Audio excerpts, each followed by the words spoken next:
Boa noite, pessoal. Queria dar boas-vindas vocês novamente aqui ao canal, né? Agora espero que eu possa retornar às gravações das aulas de ecologia e de estatística, né? As aulas não, né? Mais um bate-papo aqui com vocês, né? Porque que é para que a gente possa criar um diálogo.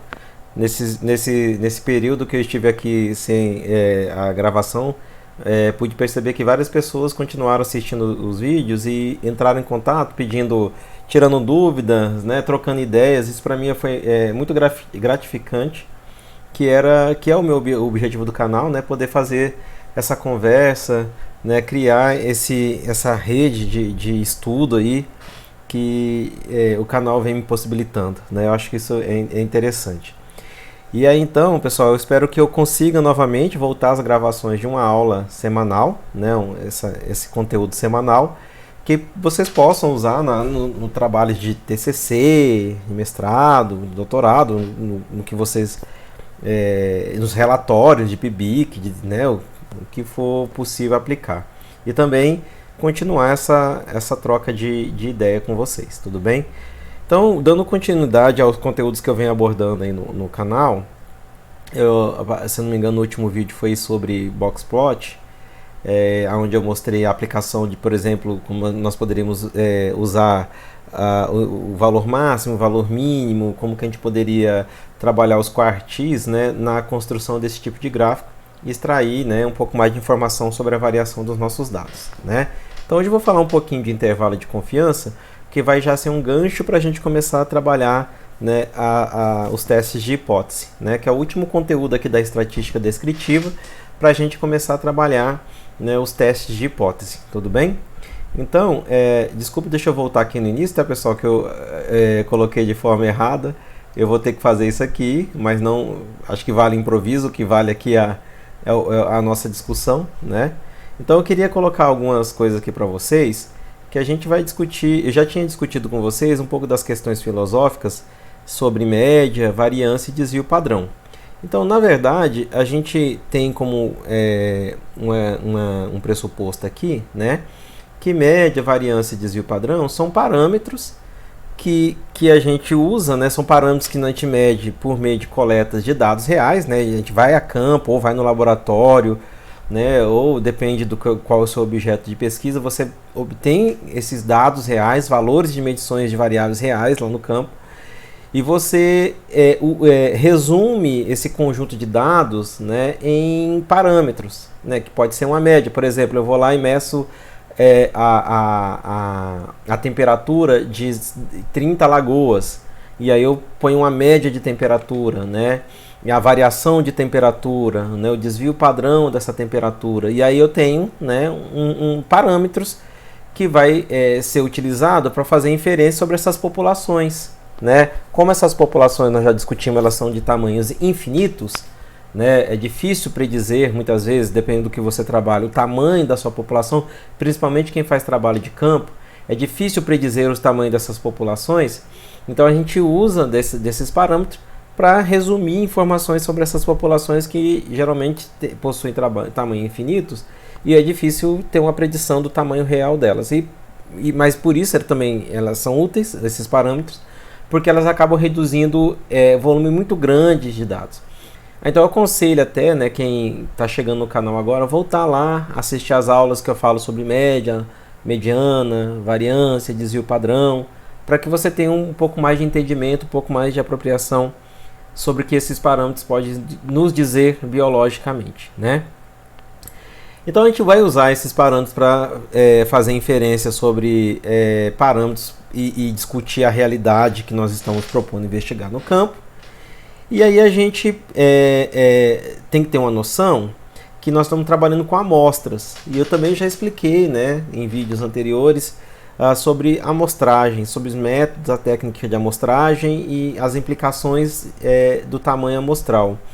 E é uma coisa que a gente tem que ter uma noção, é que a gente geralmente não está trabalhando com a média real, a gente está trabalhando com a média que é próximo, que a gente espera, né? Nós como pesquisadores, nós esperamos que a nossa média ela esteja próxima à média real, né? Ou seja, quando eu estou a amostra que eu obtive de uma população, eu espero que ela seja muito próxima se eu tivesse feito a amostragem de toda a população, né, que seria o que nós chamamos de média real.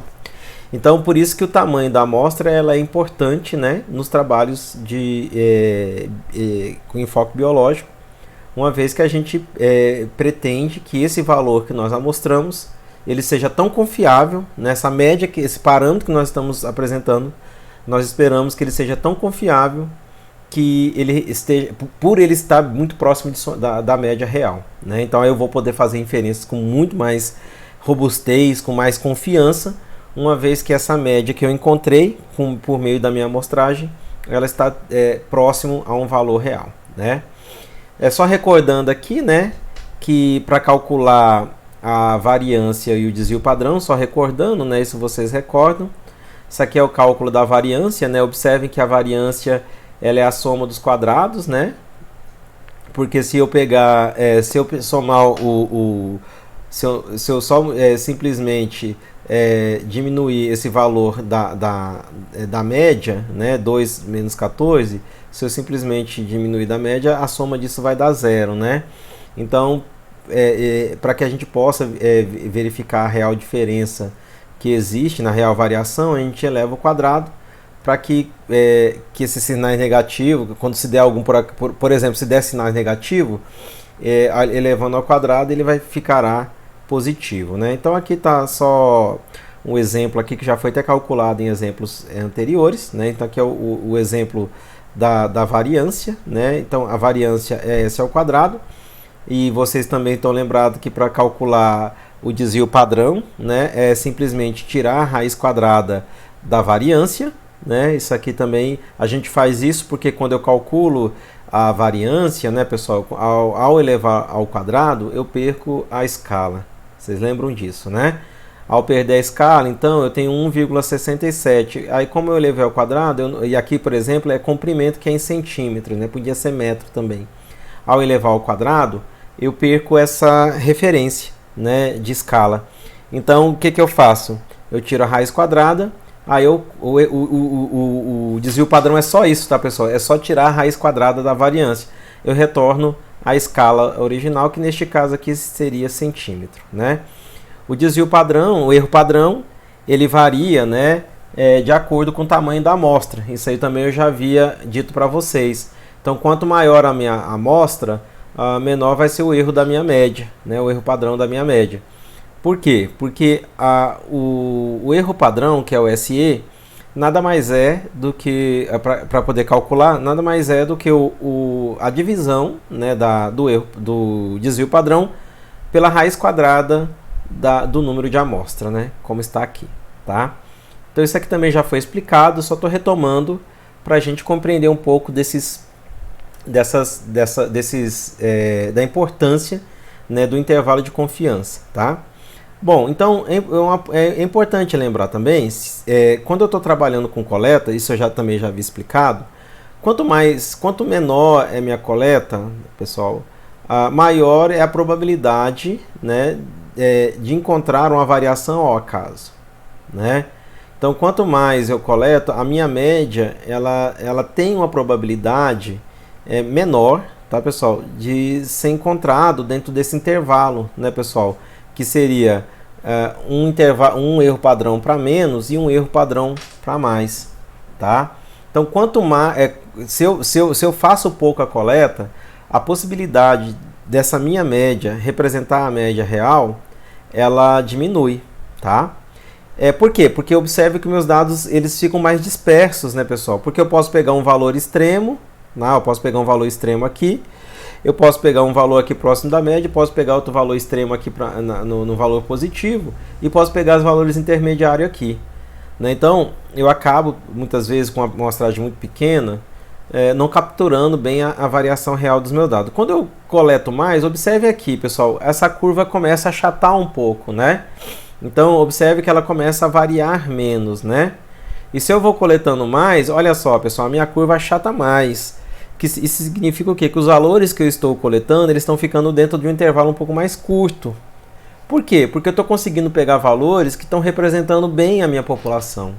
Daí a importância, tá, pessoal, de uma coleta com N amostral que seja o suficiente, né, ou no mínimo suficiente para você pensar sobre as suas análises estatísticas. Você tem que ter uma noção, antes de pensar as análises, que o N amostral ele está relacionado com a probabilidade de você capturar o máximo da variação dos seus dados. Né? Porque quanto mais você consegue capturar a variação desses dados por meio de uma amostragem, maior é a probabilidade que quando você calcular um parâmetro como a média, a variância, o desvio padrão, é que ele represente a real variação desses dados. Tá? E que esse parâmetro que você está utilizando para inferir sobre uma condição do ambiente, ele seja confiável. Você tenha confiança em usar essa média, por exemplo, para inferir sobre um evento biológico. Tá? Eu já havia dito isso, mas olhando aqui, né, as três curvas juntas, né, o que nós podemos concluir com base nisso? Nós não vamos ter uma média real, mas quando eu faço, que você também pode estar questionando isso, né? Mas se eu não estou amostrando tudo, então não estou tendo uma média real. Óbvio, você não está tendo uma média real. Mas quanto mais eu coleto, óbvio, tá, pessoal, dentro do que nós já discutimos sobre os critérios de amostragem, né? Não vou retomar isso, mas vocês podem assistir a aula sobre que aborda sobre os métodos de amostragem. Mas quanto mais eu puder coletar, quanto maior possível for a minha amostragem, isso é importante, que eu vou ter uma boa estimativa da média real, né? Então isso aqui é importante que nós tenhamos em mente, que uma boa coleta é aquela que vai se aproximar, né, da média real, tá? Então nós podemos concluir que uma boa amostragem ela vai permitir que eu tire uma boa estimativa, que eu tenha um bom parâmetro para inferir sobre uma média real, tá? Então, por exemplo, se eu quero saber sobre, só um exemplo assim, eu quero saber sobre mortalidade de peixes em lagoas. Então, quanto mais lagoas eu quero saber se existe se tem diferença na média de mortalidade na seca e na cheia. Então, quanto mais lagoas eu conseguir amostrar, né, pessoal, mais próximo eu vou conseguir retratar a média de mortalidade, né, de lagoas em períodos de seca e chuva, tá? Só para a gente começar a entender um pouquinho dessa... É a mesma coisa da vacina. Vou pegar a vacina aí, né? Quanto mais pessoas a gente vacina, né, maior é a confiança, né, da eficiência dessa vacina. Por quê? Porque eu tô ampliando a minha amostragem. Quanto menor a minha amostragem, menor eu vou ficar confiante contra a eficiência dessa vacina. Tá? Então por isso que às vezes o pessoal fica agoniado, que está nesse nível 3, que aí você testa em milhares de pessoas, é para que você tenha uma confiança, né, no resultado que você está obtendo, na média de eficiência dessa vacina. Né, quem assistiu a apresentação lá, quando foram falar do Instituto Butantan, ele sempre falava, né, no intervalo de confiança. Tá? E aí daqui a pouquinho nós vamos entender o que é esse intervalo de confiança melhor. Tá? Bom, então... se a gente pensar numa distribuição normal dos dados, que um padrão de distribuição normal, pessoal, seria esse aqui, tá? Eu não vou entrar nesse momento, eu vou discutir mais à frente um pouco mais detalhado esse tipo de distribuição quando eu for falar das análises, mas vamos pensar ela de uma forma bem simples. Com a distribuição normal, eu teria, vamos supor que eu coletei 100, fiz 100 medições, tá? O que significa, como que eu saberia que meus dados teriam uma distribuição normal? Vamos supor que eu medi o comprimento de 100 peixes e eu quero saber se o comprimento desses peixes tem uma distribuição normal. Então, como que eu saberia isso? Num primeiro momento, 67% desses dados estariam, tá, pessoal, nesse intervalo aqui, ó, um erro padrão para menos e um erro padrão para mais. 60% dos comprimentos, tá, pessoal, vou voltar aqui, estariam dentro desse intervalo aqui. E se eu dobrasse, né, 2 erro padrão para mais e 2 erro padrão para menos, eu encontraria 95% dos comprimentos dos peixes estariam dentro desse intervalo de 2 erro padrão para mais e 2 erro padrão para menos, né? Então, de uma forma bem simples, né, esse seria o meu intervalo de confiança, tá, pessoal? Existiria uma possibilidade, né, da minha média estar contida dentro desse intervalo de confiança, tá? Então existe um intervalo de confiança aí. Eu poderia falar que existe uma probabilidade de 95% da minha média estar contida dentro desse intervalo aqui, tá? De uma forma bem simples, tá? E tanto é que daqui a pouco a gente vai ver uma forma bem simples de calcular intervalo de confiança. É 2 erros padrão para mais e 2 para menos, né? Então eu teria aqui, tá, pessoal? Eu teria aqui, dentro desse intervalo, uma probabilidade, tá, pessoal, se eu calcular a média, ela estar contida dentro desse intervalo. E o que é esses 5% aqui, pessoal? 2,5 para cá e 2,5 para cá. Seriam aqueles valores que estariam variando ao acaso. Tá, pessoal? São valores que estariam variando ao acaso. Então existe 95% de probabilidade dos valores aqui, né, estarem próximo da minha média, e tem 2,5% de probabilidade desses valores não representarem a média, tá? Então mais ou menos é isso, ou seja, são aqueles valores extremos, tá, pessoal? Existe a possibilidade de alguns valores, existe 5% de probabilidade quando eu calcular a média, ela cair aqui nesses extremos, tá? Ó, também existe isso. Significa que 95%, existe 95% de chance da minha média estar nesse intervalo, mas também existe 5% de chance, ou seja, 2,5 para cá e 2,5 para cá, da minha média estarem nesses extremos. Ou seja, ela variar ao acaso. Mas, por exemplo, se a minha média, a chance, né, de eu encontrar a minha média nesse intervalo é maior do que encontrar aqui. Isso significa dizer, se minha média caiu aqui, né, pessoal, existe uma probabilidade muito grande, né, dessa média estar variando, por exemplo, ao acaso. Agora, se eu encontrar aqui, existe uma probabilidade muito grande dessa média não estar variando ao acaso. Tudo bem, pessoal? Vamos prosseguir aqui, né?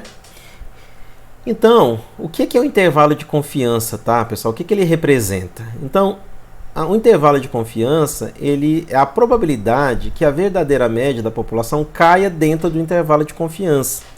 Então, quando eu estou falando em intervalo de confiança, como eu falei anteriormente, eu estou calculando a probabilidade que a média que eu calculei, tá? Essa média que eu calculei, ela caia dentro desse intervalo de confiança. Tá? Aquilo que eu falei, eu posso fazer um conjunto de dados e eu posso calcular a média, ela cair dentro desse intervalo aqui, tá, pessoal? Daqui até aqui, dentro desse intervalo. Então, isso é o que nós chamamos de intervalo de confiança. Então, observa que é o quanto que eu estou confiante com a minha média. Tá? Então, quando eu estou calculando o intervalo de confiança, na verdade eu estou expressando o quanto eu estou confiante com a minha média. Tá? Então, quando eu falo que o intervalo de confiança é de 95%, tá?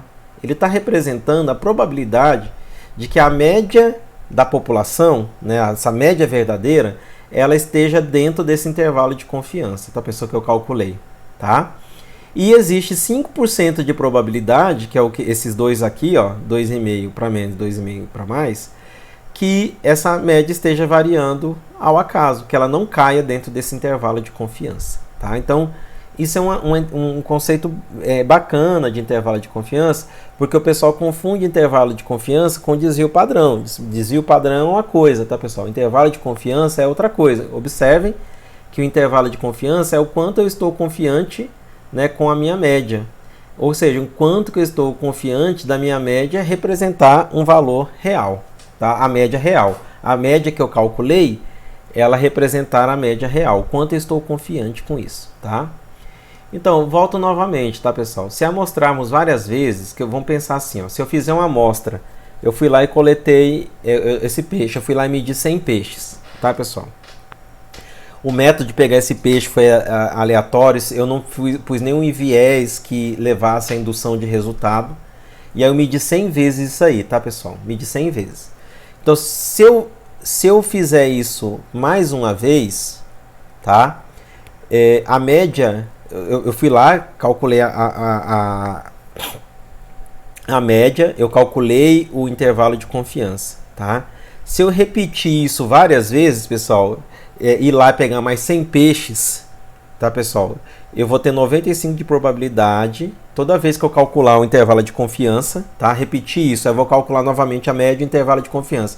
Vai ter sempre 95% de probabilidade de que a média caia no intervalo de confiança, tá? E vai ter 5% de probabilidade que essa média não caia dentro do intervalo de confiança. Aí eu vou lá e faço novamente a coleta, pessoal. Vou calcular a média e vou calcular o intervalo de confiança. Então, significa dizer novamente que existe 95% de probabilidade, toda vez que eu calcular a média, né, para um experimento como esse, vai ocorrer sempre a probabilidade de 95% da média cair dentro desse intervalo e vai ter 5% de probabilidade de que ela não caia dentro desse intervalo de confiança, tá, pessoal? Então, toda vez que você faz uma coleta, você calcula o intervalo de confiança.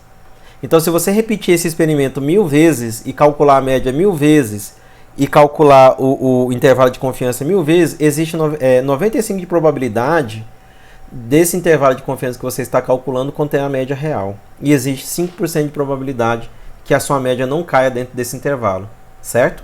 Então, essa é uma interpretação importante que nós devemos levar de intervalo de confiança. Então, é um equívoco dizer, tá, pessoal, que existe 95% de probabilidade da média real da população ocorra dentro do intervalo de confiança. Isso é um equívoco dizer. Por quê? Porque nós estamos trabalhando com a amostragem, né? Então, pode ser que a nossa amostragem tenha ou não a média real, tá? O que você pode dizer é que 95% das vezes que você calcular o intervalo de confiança, ela pode conter a média, tá? Então, assim, entendo a sutil diferença, tá, pessoal? Geralmente a gente vai falar, quando você calcula o intervalo de confiança, você não pode dizer assim, ó, a probabilidade, esse intervalo de confiança que eu calculei é a probabilidade real de encontrar a média da população. Nesse intervalo que eu encontro a média.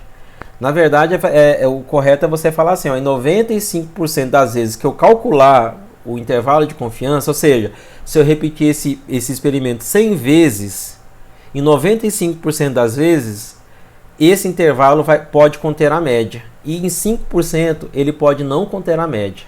Tá, pessoal? Esse é o raciocínio do intervalo de confiança. Tá? Então, notem que existe uma sutil diferença na primeira afirmação, onde eu falei que existe 95% da probabilidade da média real da população ocorra dentro do intervalo de confiança, em eu dizer que em 95% das vezes que eu calcular o intervalo de confiança, ou seja, se eu repetir esse experimento 100 vezes, 95% das vezes ele vai conter a minha média, ele pode conter a minha média, tá? E 5% pode ser que não ocorra essa média. Então, existe essa sutil diferença aqui, tá? Então, tome cuidado quando você for apresentar os seus dados, quando você for... O que você está dizendo quando você está apresentando, então, pessoal? Isso aqui é só reforçando, tá, pessoal? Se você pegar o experimento 100 vezes, fazer 100... você vai pegar um experimento, vai fazer 100 vezes, você vai ter 100 intervalos de confiança. Em 95% desse intervalo de confiança que você calculou, ele pode conter a média. Em 5% ele não irá conter essa média. Então, o que você está mostrando aí? Se eu fiz um experimento e se esse valor dessa média que eu calculei, ela não está variando ao acaso, isso é uma coisa bem interessante, pessoal. Em 95% das vezes, a média vai estar dentro desse intervalo de confiança. Então, então quer dizer assim, se eu repetir 100 vezes esse experimento, em 95 das vezes, a média vai estar nesse intervalo aqui, é isso mesmo. E em 5% não. Agora, se esse valor está variando ao acaso, pessoal, o intervalo, se eu fosse calcular o intervalo de confiança, né, o que iria acontecer, por exemplo? Muitas vezes a minha média não cairia dentro desse intervalo. Por exemplo, se eu faço uma amostra muito pequena, pode ser que se eu for calculando, fazer 100 vezes esse experimento, pode ser que várias vezes a minha média vai cair fora desse intervalo de confiança. Por quê? Pode ser que o meu experimento tem uma amostragem muito pequena, ou pode ser que a natureza dos dados mesmo variar muito, né? E não é possível capturar, né? Você não consegue capturar, talvez, com o seu experimento, a variação real desses dados. Mas isso aqui é dessa forma que a gente faz a interpretação desses dados, e vai ser importante depois para a gente entender um pouquinho dos testes estatísticos, que ele trabalha com a caudalidade do teste. Então, não sei se vocês já sacaram aqui, né, do P de 0,05, né, pessoal? Né, se a gente pensar numa distribuição T, ela é muito parecida com essa distribuição normal, né? Então, eu tenho a distribuição T, né? E o T também tem essas caudas, a distribuição T. Né? Por exemplo, quando eu quero testar uma hipótese, eu quero saber se o meu valor do P vai cair aqui, ou se do valor do T vai cair aqui, ou se ele vai cair aqui nesses extremos. Aí depois eu vou detalhar um pouquinho mais. Mas o que eu estou falando aqui do intervalo de confiança é um passo para a gente entender, né, o valor do P dos testes estatísticos. Né? Então vamos prosseguir. Então, como eu falei para vocês, tá, pessoal? Uma forma... Isso aqui, esses dados nós já usamos aqui, né, pessoal? Essa aqui é uma série de dados. Aqui está o número de N, tá, que é 18, a média, o desvio padrão e o erro padrão. Se vocês quiserem calcular, vocês dão uma pausa, né, no vídeo, pega a calculadora, já ensinei vocês a calcular a média, desvio padrão e erro padrão. Isso aí vocês podem voltar lá e calcular. Uma forma simples de calcular, como eu disse, é 2 vezes o erro padrão mais a média e 2 vezes o erro padrão mais a média. Então, nesse intervalo aqui, tá, pessoal, de 4,32 a 38,48, eu teria o meu intervalo de confiança. Ou seja, 95% desses dados aqui, tá, pessoal, teriam, né, que está contido dentro desse intervalo. E observem, tá, pessoal, se você observar, a média está dentro desse intervalo, tá, pessoal? A média, que é 30,4, ela está contida dentro desse intervalo de confiança. É uma coisa legal da gente observar, né? E o que seria, novamente, esses 5%? Seriam os valores que estariam fora disso aqui. Por exemplo, aqui, né, pessoal, 41, né, tá fora desse intervalo, tá? O 42 também estaria fora desse intervalo de confiança. Então, seriam esses valores que estariam fora desse intervalo. Só para a gente ver um exemplo prático disso aqui. Mas isso aqui não seria o valor exato. É a forma mais simples de calcular, né, o intervalo de confiança. Mas viu aqui, tá, pessoal? 2 vezes para mais, o erro padrão para mais, 2 vezes o erro padrão para menos. Tá, ó, tá aqui. Se você fizer essa continha, vai dar esse valor e esse valor. Então, se eu pegar aqui essa série de dados aqui, 95% desses valores estarão dentro desse intervalo. E observe que a minha média também está dentro desse intervalo. Beleza? E esses 5% são os valores que estão variando, né? Como eles estão fora do intervalo de confiança, a gente acha que são valores que estão variando ao acaso. Como, por exemplo, o 41 e o 42, o 43, que seriam os valores mais extremos da minha distribuição desta cauda aqui, certo? Então, se a gente for calcular ele exato, né, pessoal? Aí o que eu vou fazer? Eu vou pegar o N, tá, ó, tá aqui o N, média, o P e o desvio padrão. Geralmente, os programas de estatística, ele calcula, tá, o intervalo de confiança de uma forma exata. Então, para fazer isso, ele vai usar essa forma. O intervalo de confiança é igual a média mais menos o valor de T de tabela vezes o erro padrão. Aí vai fazer para mais e vai fazer para menos. Ah, como que eu acho esse T, né, o T de tabela? O T de tabela, né, você vai usar aquelas tabelas de distribuição T, você vai fazer usando o grau de liberdade, né? Então, grau de liberdade, também já ensinei vocês a calcular o grau de liberdade, é 18 menos 1, que é igual a 17 graus de liberdade. O que é grau de liberdade, pessoal? É o N, que é o número de amostra, menos 1, tá? Por que é menos 1? Porque eu estou calculando um parâmetro. Então, é o N, que é o número de amostra, menos um parâmetro, que é a média, tá? Sempre assim, é o N menos 1. E se fosse duas médias? Isso é bom para você entender a nova, né? Se for duas médias, é N menos 2, porque aí você vai comparar o teste T, por exemplo, você vai comparar duas médias, ou a nova, você vai comparar 3 médias. Então, sempre, quando você quer calcular o grau de liberdade, é o N menos o número de parâmetro que você vai comparar na sua análise, ou vai manusear na sua análise. Então, aqui neste caso é uma média, 18 menos 1, 17 graus de liberdade, e o P é de 95. Por quê? Porque eu quero um intervalo de confiança de 95. Né? Então, o meu P sobrou 5. Então, eu vou lá para os extremos da cauda, né? Então, eu tenho um P de 0,05. Tá? Então, vamos lá olhar. Se você vir aqui na tabela agora, olha lá, um P de 0,05, tá vendo? Ó, vou seguindo aqui com um grau de liberdade 17, que dá 2,110. Volto lá, tá? Ó. Mostrei na tabela, vou voltar novamente, ó. Um P de 0,5 e o grau de liberdade de 17, ó.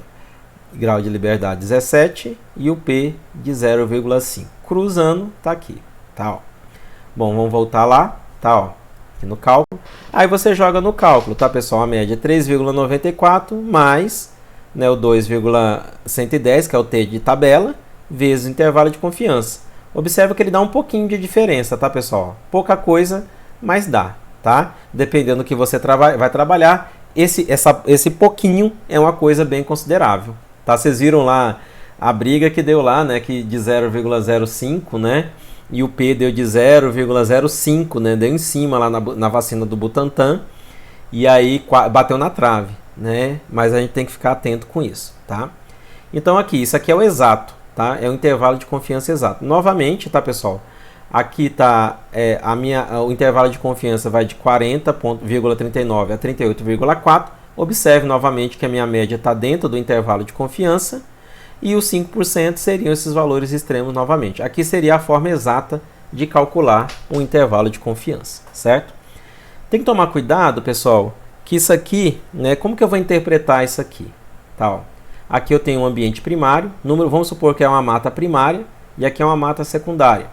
Aqui eu tenho a média, aqui eu tenho a média, e aqui eu tenho intervalo de confiança. Como que eu vou interpretar isso, pessoal? Porque isso, agora eu vou chamar uma coisa de atenção para vocês. Vocês aprenderam a calcular o intervalo de confiança, o erro padrão e o desvio padrão. E eu mostrei que vocês podem colocar no gráfico o intervalo de confiança, aqui está o intervalo de confiança, aqui está a barrinha do desvio padrão. E elas estão mostrando coisas diferentes, tá, pessoal? E quando o pessoal vai fazer esses gráficos, eles acabam colocando o que eles acham que fica mais bonitinho. Não é dessa forma. Por exemplo, aqui o intervalo de confiança, as barrinhas estão variando menos. E aqui, o tamanho delas, das barrinhas, são menores, das barras, né? Aqui já são maiores. Aí o pesquisador muitas vezes pode tomar a decisão porque aqui a barrinha é menor. Não é essa a decisão correta. Depende do que você vai fazer. Lembre-se, tá, pessoal? Desvio padrão mostra o quê? Variação da média. Então, o que eu interpretaria aqui, pessoal? Olha, essa média está variando de 40 até esse ponto aqui, ó, até uns 22, por exemplo. Na mata secundária, eu tenho uma média de 26 espécies, mas ela variou de 34 até 17 espécies. Tá? Então, eu estou vendo aqui, se você quer mostrar a variação da média, você vai usar desvio padrão. Se você pretende mostrar um gráfico onde os leitores vejam, tá, pessoal, a variação da sua média, por exemplo, de um ambiente em relação ao outro, aí você vai usar o desvio padrão. Agora, o intervalo de confiança, o que ele está mostrando, pessoal? A confiança em torno da média. Então, o que você está mostrando aqui, ó, que você achou essa média, mas existe uma probabilidade, né, pessoal, de você repetir esse experimento várias vezes e encontrar, né, uma média dentro desse intervalo de confiança, achar esse mesmo intervalo de confiança, né, e a sua média está dentro desse intervalo. Então, na verdade, o que você está mostrando para o leitor que você tem 95% de confiança que a sua média esteja dentro desse intervalo, tá? E aqui é a mesma coisa. Se você quiser só mostrar para a pessoa. Agora, por exemplo, se essa barra estivesse passando aqui, né, pessoal? O que nós poderíamos interpretar? Que a média de mata secundária, por exemplo, você poderia ter uma confiança, talvez, que a média de mata secundária ela seja parecida com a da média da mata primária, tá? Por quê? Porque os intervalos de confiança estão sobrepondo, né? O intervalo aqui, ó, mas observe que ela não chega a tocar a média. Mas, por exemplo, se essa barrinha aqui passasse essa média aqui, ó, como passa aqui, por exemplo, ó, vamos supor que isso aqui fosse um intervalo de confiança, você poderia ter uma confiança em afirmar, talvez, que essa média fosse igual a essa. Aqui não, porque aqui você não está comparando as médias. Você não está mostrando quanto essa média é confiante. Você está mostrando a variação dela. Aqui você está querendo mostrar o quanto é confiável essa média em representar uma média real, né? Como se fosse isso, mais ou menos. Então, aqui você está mostrando que vocês têm uma confiança que a sua média esteja entre 2,8 a 3,5 a 35, de 28 mais ou menos a 35. E aqui a sua média estaria mais ou menos aqui de 17 a 28, mais ou, a 29 ou 30 aqui, mais ou menos a sua média. Tá? É o quanto você está confiante. E aí você poderia, se você quer comparar se as médias são iguais ou diferentes, aqui você poderia fazer isso. Né? Então aqui a gente ficaria com uma certa dúvida. Mas a priori, se a gente fosse fazer um teste estatístico, a gente encontraria uma diferença, né? Porque essa média aqui está fora aqui, né? Tá vendo? Não está pegando aqui. E nem essa aqui está passando a média aqui. Mas se, por exemplo, essa barrinha, né, estivesse, né, passando acima desse ponto aqui, e essa aqui também estivesse passando por aqui, existiria uma grande probabilidade, se eu fizesse um teste estatístico, tá, pessoal, dessas médias não serem diferentes, tá? Só para a gente começar a ver um pouco da aplicabilidade. Então aqui a gente está mostrando o quanto eu estou confiante com a minha média, tá? E aqui está mostrando a variação da média. Aqui eu não posso falar que eu não vou testar aqui, a intenção aqui não é perguntar se essa média é diferente dessa. A intenção aqui é mostrar a variação da média. Agora, se você pretende mostrar, enfatizar a diferença das médias, é interessante usar o intervalo de confiança. Tudo bem, galerinha? Bom, pessoal, era isso que eu tinha para falar para hoje aí para vocês. Espero que vocês tenham gostado. Espero que vocês curtam agora esse retorno do canal novamente aí. E até a próxima, né? E eu espero começar na próxima aula, começar a falar dos testes de hipótese para a gente entrar no programa R assim que eu terminar esse início de conteúdo. E quando a gente começar a falar dos testes de estatística, né? Começar com a nova, teste T, a nova, a gente possa fazer uma aula teórica e a aula prática no R, e eu possa disponibilizar os scripts, né, os blocos de nota no canal para que você possa treinar na sua casa. Grande abraço e até a próxima.